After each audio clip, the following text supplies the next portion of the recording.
আসসালামু আলাইকুম। আজকে নিয়ে আসলাম আমের আচার বানাবো। এখানে আমি গরম মসলা নিয়ে নিছি এবং পাঁচফোড়ন আর শুকনা মরিচ। কড়াইতে আমি তেলটা দিয়ে দেব। তেলটা গরম হয়ে গেলে আমি এখন দিয়ে দেব গরম মশলাটা।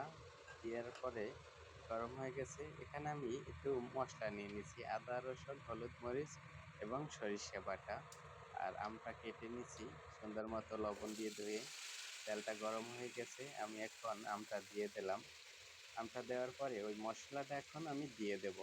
দিয়ে এটা কিছুক্ষণ লাড়া দিয়ে ঢাকনা দিয়ে রাখবো। ঢাকনা দেওয়ার পরে আমি উঠাই, এখানে আমি চিনি এবং শুকনো মরিচ টালা ওইটা দিয়ে দেব এবং পাঁচফোড়নের গুঁড়া, যেটা মশলা আমি করেছি নিজের হাতে। তারপর এটা কিছুক্ষণ ঢাকনা দিয়ে রাখবো, লাড়াটা দিয়ে। হয়ে যাবে, আচারটা হয়ে গেছে প্রায় আচার।